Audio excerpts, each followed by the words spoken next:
আমি কি পাগল হয়ে গেলাম? আলু আর জালে দিয়ে কি করতেছি দেখতেই থাকো।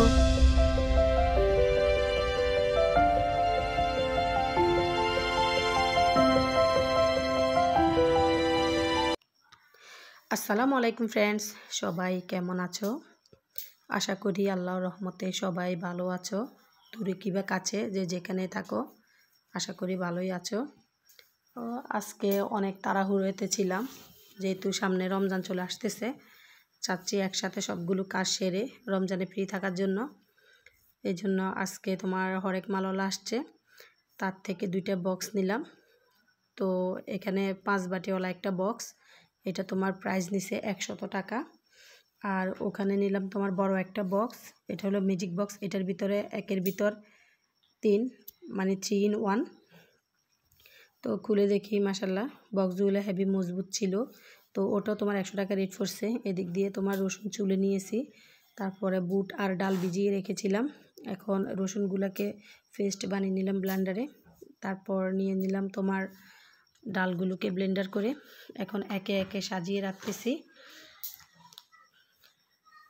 তো এখানে অনেকগুলো ডাল হয়ে গেছে। এগুলো আমার 2টা ছেলে আমাকে মাশাল্লাহ হেল্প করতেছে।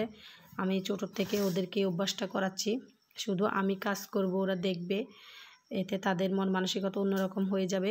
সেই জন্য আমি ওদেরকে সাপোর্ট করি, যেন সবসময় আমার কাজে হেল্প করে। শুধু আমার কেন, বলি যে দেখবে যে কাজ করতেছে তাকে একটু হেল্প করার চেষ্টা করবা। দেখো মাশাল্লাহ আমার ছোটো ছেলেটাকে বলছি তুমিও হেল্প করো আম্মুকে। তো আমরা 3 জনে মিলে করতেছি।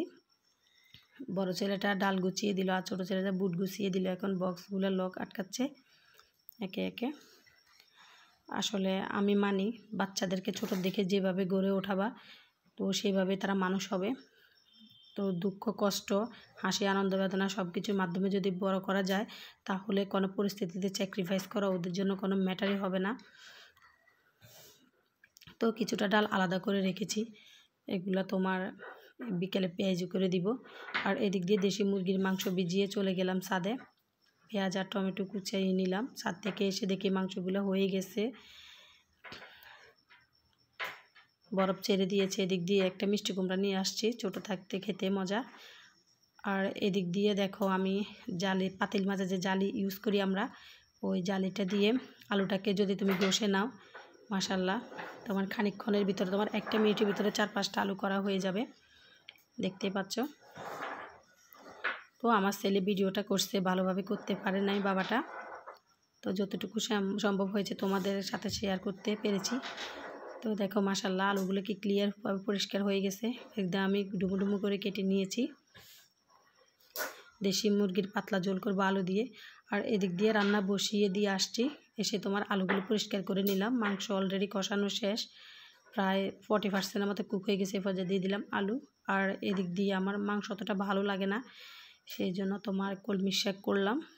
আর এখানে কলমি শাকের জন্য পেঁয়াজ, তারপরে শুকনো মরিচ আর রসুন কুচনো দিয়ে ভেজে নিলাম। এদিক দিয়ে আমার মাংসটা হয়ে আসছে। আর এখানে তোমার কলামের মধ্যে পানি দিচ্ছি লিন্ডারে। যেহেতু আমার হাজব্যান্ড বাড়িতে নাই, আমাকে বাচ্চা হতে মানে ঘর ফ্যামিলি সংসার সব এভরিথিং সব আমাকেই সামলাতে হয়। তো এখানে হাফ ওয়াল করা হয়েছে, এখানে পানি খাওয়ানো হচ্ছে। আর এদিক দিয়ে চুলে তোমার বড়ির আচার দিয়ে আসছি, এগুলোকে রোদে শুকাতে দিব। তো এদিক দিয়ে আমার আচারও করা শেষ, মাংস রান্নাও শেষ। এ ফাঁকে দিয়ে আবার তোমার শুকনো মরিচ ভেজে নিয়েছি কয়েকটা। তো সবাই ভালো থাকবা, আল্লাহ হাফেজ।